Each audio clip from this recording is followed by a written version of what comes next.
Let's talk about Him. Let's Him for Him. This is Christ Talks. You are listening to the Tagalog version of the story of redemption, written by Ellen Gold White. It is a reviewed story of man's creation, his fall into sin, and how Christ redeemed the human race. Kasaysayan ng Pag-asa, 13 kabanata, ang pagliligtas. Sa kabanatang ito at sa mga kasunod, sumusulat ang may akda ng mga bagay na mangyayari pa lang. Pero kadalasay isinasaysay ito sa pangnagdaan tulad sa isang saksi na ikinikwento ang mga pangyayaring nakita niya. Pagsasara ng pintuan ng awa. Sa pagtatapos ng mensahe ng ikatlong anghel, napasa kanyang bayan ang kapangyarihan ng Diyos. Natapos na nila ang kanilang gawain at handa na sa oras ng pagsubok na kaharapin nila. Natanggap na nila ang huling ulan o ang kaginhawahan mula sa presensya ng Panginoon. At muli nang sumigla ang buhay na patotoo na ipahayag na saan man ang huling dakilang babala at pinukaw nito't ginalit ang mga naninirahan sa lupa na ayaw tumanggap sa mensahe. Dali-daling nagparoot pa rito ang mga anghel sa langit. Isang anghel na may lalagyan ng tinta sa kanyang tagiliran ang umuwi galing sa lupa at iniulat kay Jesus na tapos na ang kanyang gawain at nabilang na't natatakan ang mga ligtas. At pagkatapos, si Jesus na naglilingkod sa harap ng kaban na kinalalagyan ng 10 utos ay inihagis na ang insenaryo sa lupa. Itinaas niya ang kanyang kamay at sinabi sa malakas na tinig, "Tapos na." At inilapag ng lahat ng mga anghel ang kanilang korona habang taimtim na ipinahahayag ni Jesus.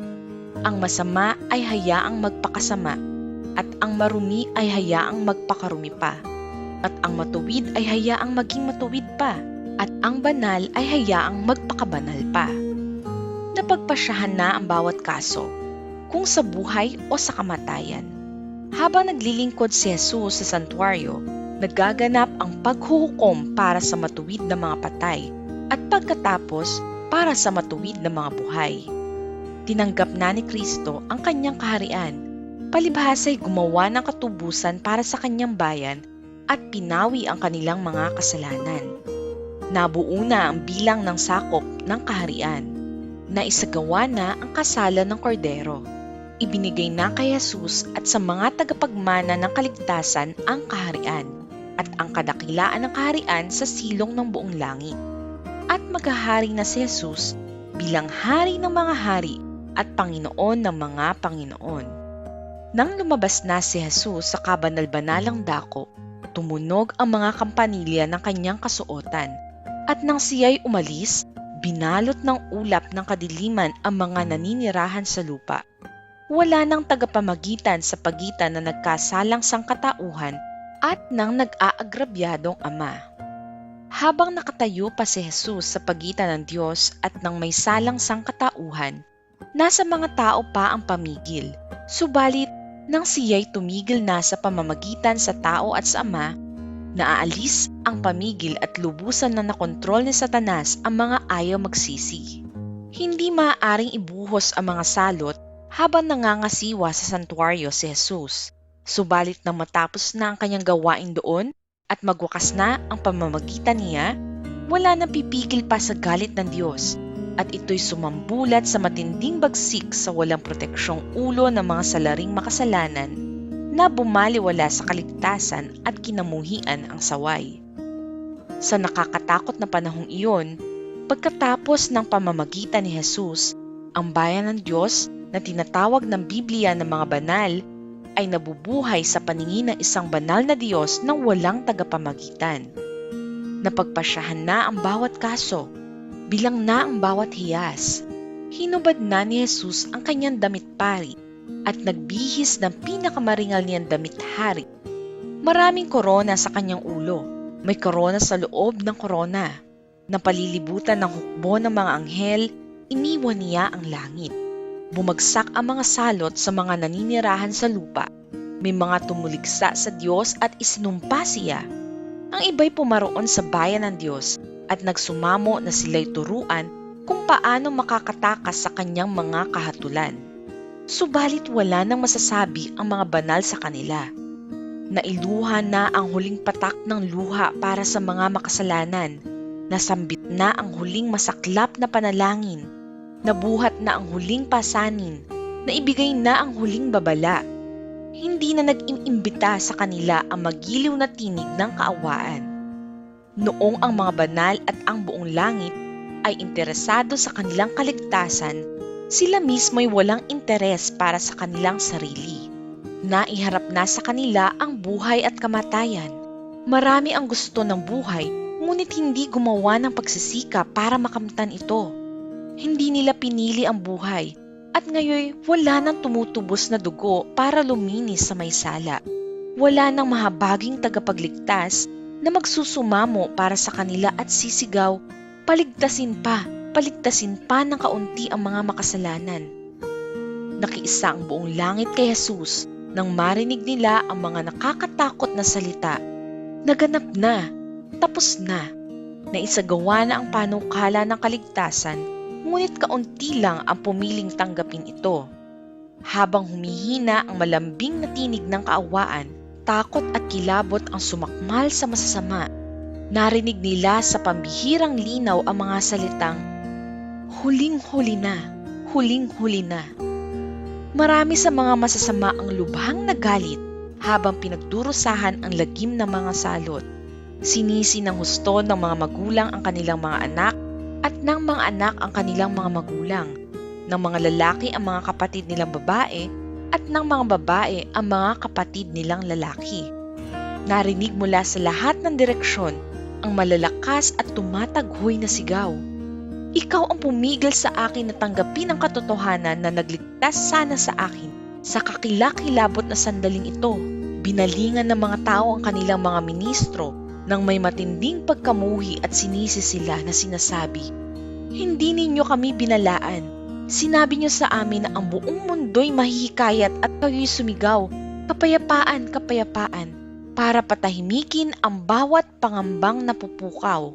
Hindi ninyo sinabi sa amin ang tungkol sa sandaling ito, at ang mga nagbabala sa amin tungkol dito ay tinawag ninyong panatiko at masasamang tao na nagpapahamak lamang sa amin. Hindi rin nakatakas sa galit ng Diyos ang mga ministro. 10 beses na mas matindi ang kanilang pagdurusa kaysa sa mga tagasunod nila.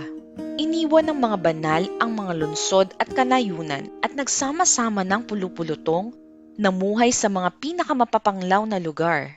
Binigyan sila ng pagkain at tubig ng mga anghel habang dumaranas naman ang masasama ng gutom at uhaw. Nagpulong-pulong ang mga pangunahing tao sa lupa habang abala si Satanas at ang kanyang mga anghel sa palibot nila. Ipinakalat ang mga kopya ng isang kasulatan sa iba't ibang bahagi ng lupain na nagbibigay utos na maliban daw na isuko ng mga banal ang naiiba nilang pananampalataya, itigil ang Sabath at ipangilin ang unang araw ng Sanlinggo, ang mga tao'y malaya nang patayin sila pagkalipas ng ilang panahon. Subalit sa oras na ito ng pagsubok, nananatiling kalmado ang mga banal, nagtitiwala sa Diyos at umaasa sa kanyang pangako na gagawa siya ng daang matatakasan para sa kanila. Sa ibang mga lugar, bago pa sumapit ang panahon ng pagpapatupad sa utos, nagsisugod na ang masasama sa mga banal para patayin sila. Subalit inutusan ni Jesus ang kanyang mga anghel na bantayan sila. Mapaparangalan ang Diyos sa pakikipagtipan sa mga nag-ingat ng kanyang kautusan sa paningin ng kanilang mga kaaway na nakapalibot sa kanila. At mapaparangalan si Jesus sa pagkuha sa mga tapat na naghihintay na napakatagal nang umaasa sa kanya nang hindi nakakaranas ng kamatayan. Dumanas ang mga banal na matinding hirap ng isipan. Sila'y parang napalilibutan ng mga masasamang naninirahan sa lupa. Lahat ay mukhang laban sa kanila. May mga takot na baka tuluyan na silang pinabayaan ng Diyos na mamatay sa kamay ng masasama. Pero kung mabubuksan lang ang kanilang mga mata, makikita nilang sila'y pinalilibutan ng mga anghel ng Diyos. Sunod ay dumating ang napakalaking grupo ng mga galit na masasama at kasunod ay ang napakaraming masasamang mga anghel na pinagmamadali ang mga masasamang patayin ang mga banal. Pero bago sila makalapit sa bayan ng Diyos, ang masasama ay dapat muna makadaan sa pangkat na ito ng mga makapangyarihan at banal na anghel. Ito ay imposible. Pinaurong sila ng mga anghel ng Diyos at pinaatras din ang mga masasamang anghel na nagsisiksikan sa palibot nila. Yaoy panahon na nakakatakot at matinding hirap para sa mga banal. Araw at gabi silang dumaing sa Diyos na sila'y iligtas. Sa nakikita sa panlabas, imposibleng sila'y makatakas. Ang masasamay nagsimula na magdiwang na nilalait sila. Bakit hindi kayo iniligtas ng inyong Diyos sa aming mga kamay? Bakit hindi ninyo iligtas ang inyong buhay? Ngunit hindi nakinig sa kanila ang mga banal. Gaya ni Jacob, sila'y nakikipagpunyagi sa Diyos. Sabik na silang iligtas ng mga anghel, pero dapat muna silang maghintay-hintay pa. Dapat inuman ng bayan ng Diyos ang kopa at mabautismohan ng bautismo ng matinding pagsubok. Patuloy sa pagbabantay ang mga anghel, tapat sa tungkuling ipinagkatiwala sa kanila. Hindi papayagan ng Diyos na ang pangalan niya'y malagay sa kahihiyan sa gitna ng mga pagano. Halos sumapit na ang panahong kailangan na niyang ipakita ang matindi niyang kapangyarihan at maluwalhating iligtas ang kanyang mga banal. Para sa kaluwalhatian ng kanyang pangalan, ililigtas niya ang bawat isa sa mga matiyagang naghintay para sa kanya na ang mga pangalan ay nakasulat sa aklat. Yaoy tulad sa karanasan ng tapat na si Noe. Nang pumatak ang ulan at dumating ang baha, pumasok sa arka si Noe at ang kanyang sambahayan at sinarhan sila ng Diyos. Tapat na binalaan ni Noe ang mga nakatira sa daigdig bago magkabaha, habang sila'y kanilang hinahamak at pinagtatawanan. At habang bumabagsak ang tubig sa lupa at isa-isa nang nalulunod ang mga tao, nakita nila na ang arkang iyon na nilait nila ay ligtas na lumulutang sa tubig. Iniingatan ang tapat na si Noe at ang pamilya niya. Ganoon din kasigurado na ililigtas sa wakas ng panahon ang bayan ng Diyos na tapat na nagbabala sa sanlibutan tungkol sa paparating niyang galit. Hindi papayagan ng Diyos ang mga masasama na lipulin ang mga umaasang sila'y kukunin at ang mga di nagpailalim sa utos ng hayop o tumanggap ng kanyang tanda. Kung papayagan ang mga masasama na patayin ng mga banal, si Satanas at ang lahat niyang masasamang anghel at lahat na namumuhi sa Diyos ay masisiyahan.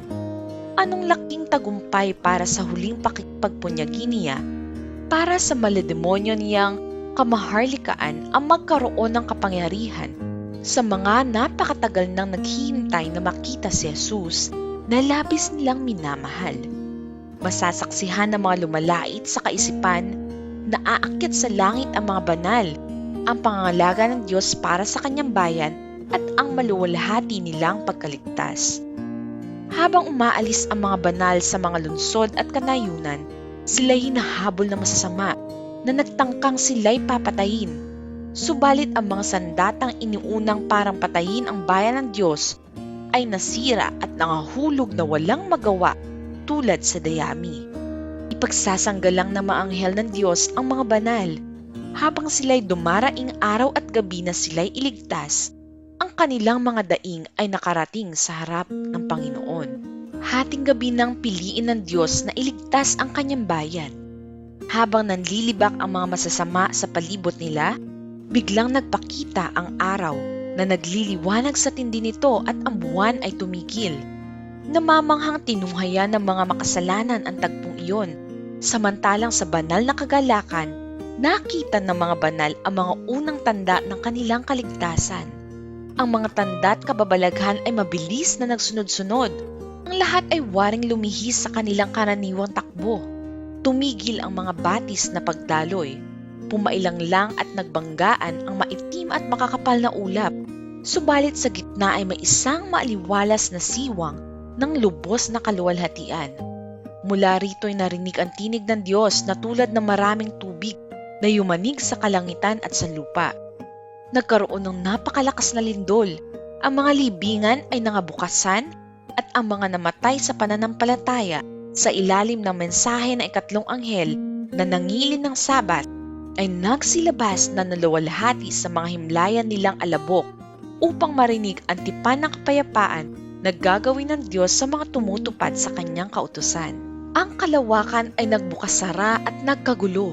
Umugoy ang mga bundok gaya ng halamang tambo sa hihip ng hangin at nagkalat sa buong paligid ang magagaspang na mga bato. Kumukulo ang dagat na gaya ng kaldero at naghagis na malalaking bato sa lupa. At habang inihatid ng Diyos ang walang hanggang tipan sa kanyang bayan, nagsalita siya ng isang pangungusap.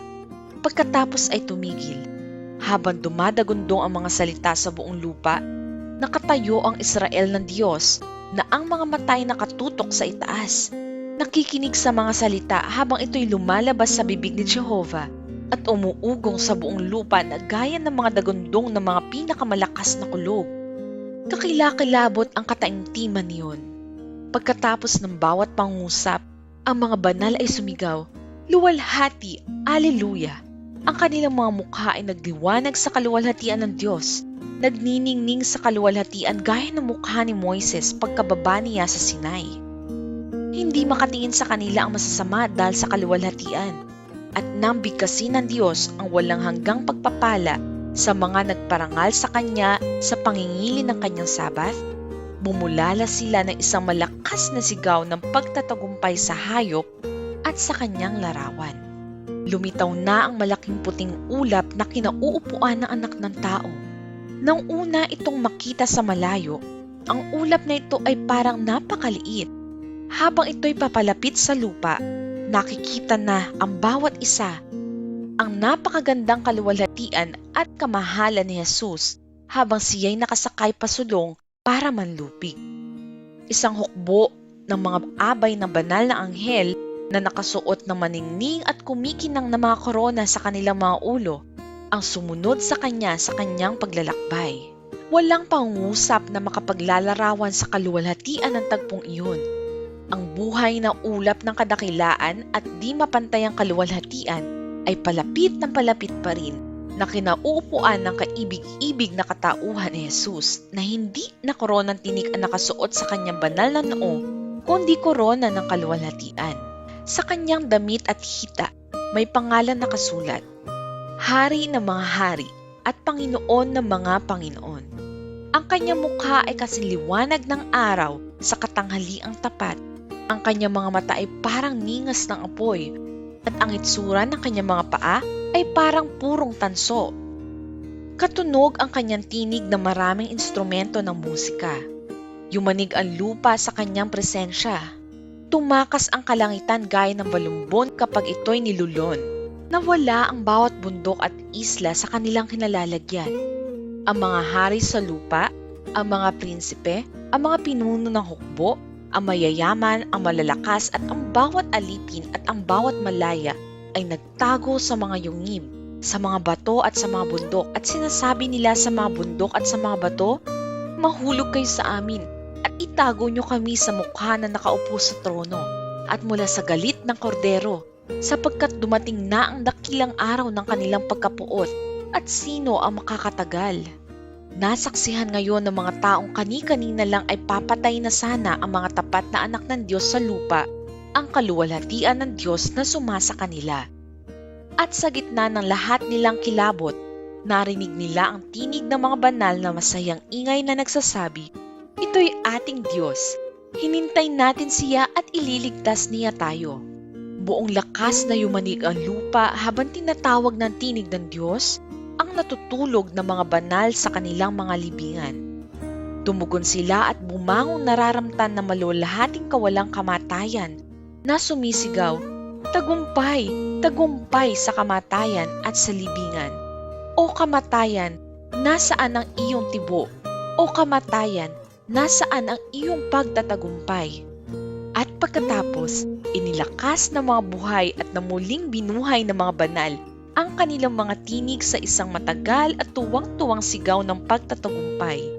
Bumangon ang mga katawang humimlay sa libingan, dala ang mga tanda ng sakit at kamatayan, sa walang maliw na kalusugan at kalakasan. Binago sa isang sandali, sa isang kisap mata ang buhay ng mga banal at inagaw kasama ng mga muling binuhay at sama-sama nilang sinalubong ang kanilang Panginoon sa papawirin. O anong maluwalhating pagkikita! Nagkasama na ang mga magkakaibigang pinaghiwalay ng kamatayan at di na muling maghihiwalay pa. May mga pakpak sa bawat gilid ng karawahing ulap at sa ilalim nito ay may mga buhay na gulong.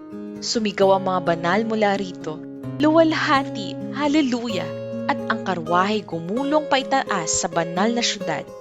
Bago pumasok sa lungsod, inayos sila ng pakwadrado at si Jesus ang nasa gitna. Siya'y nakatayong mas matangkad sa mga banal at sa mga anghel. Lahat ng nasa parisukat ay nakikita ang kanyang marangal na anyo at kaak-akit na mukha. Mula sa syudad, lumabas ang napakaraming mga anghel na may dalang maluwalhating mga korona. Isang korona para sa bawat banal at nakasulat ang kanyang pangalan. Habang hinihingi ni Jesus ang mga korona, ibinibigay naman ito ng mga anghel sa kanya at inilalagay ng kanyang kanang kamay ang mga korona sa mga ulo nila. Inilabas ng mga anghel ang mga alpa at ibinigay rin ito ni Jesus sa mga banal. Unang kinalabit ng mga namumunong mga anghel ang tono at pagkatapos, bawat tinig ay inilakas na sa nagpapasalamat at masayang pagpupuri at ang bawat kamay ay buong husay na kinalabit ang mga kwerdas ng alpa, naghahatid ng malamig na musika sa elegante at napakagagandang himig. Dinala ni Jesus ang mga natubos sa pintuan ng lungsod. Hinawakan niya ang tarangkahan. Pabukas itong ipinihit sa kumikinang nitong bisagra at inanyayahang pumasok ang mga bansang nag-ingat sa katotohanan. Naroon sa loob ng lungsod ang lahat ng pwedeng pagsawaan ng mata. Mariwasang kaluwalhatian ang nakita nila kahit saan. Pinagmasdan ni Jesus ang mga tinubos niya na ang mga mukha'y nagliliwanag sa kaluwalhatian. Pagtingin niya sa kanila ay sinabi niya, "Nakikita ko na ang bunga ng paghihirap ng aking kaluluwa at ako'y nasisiyahan. Ang masaganang kaluwalhatiang ito sa inyo para tamasahin magpasawalang hanggan. Ang kalungkutan ninyo'y nagwakas na. Wala ng kamatayan, ni kalungkutan o pagluhaman. Wala na ring ano pang mga kirot." Yumukod sila at inilapag ang kumikinang nilang mga korona sa paanan niya. At habang itinatayo sila ng kaibig-ibig niyang kamay, kinalabit nila ang kanilang mga gintong alpa at pinuno ang buong langit na mayayamang musika at mga awitin sa kordero. Dinala ni Jesus ang kanyang bayan sa puno ng buhay at muli nilang narinig ang maganda niyang boses. Mas matamis kaysa alinmang musika ang kanilang narinig na nagsasabi, "Ang mga dahon ng punong ito ay para sa pagpapagaling ng mga bansa. Kumain kayo mula rito, lahat kayo. Nasa puno ng buhay ang pinakamagandang prutas na malayang makakain ng mga banal. May maluwalhating trono sa lungsod at mula rito'y dumadaloy ang napakalinis na ilog ng tubig ng buhay na kasing linaw ng kristal. Sa gilid ng ilog ay ang puno ng buhay at may iba pang magagandang mga puno na namumunga at masarap kainin sa tabi ng ilog. Hindi sapat ang salita para tangkaing ilarawan ang langit. Maisisigaw na lang natin, o anong laking pag-ibig, talagang kamangha-manghang pag-ibig. Hindi mailarawan ang kaluwalhatian ng langit o ang di mapantayang pag-ibig ng isang tagapagligtas. Subscribe for more updated episodes on Christ Talks and share it to your friends. God loves you and He truly cares for you. Time is precious and is running out. Eternity beckons all of us and it won't be too long. Jesus is coming soon.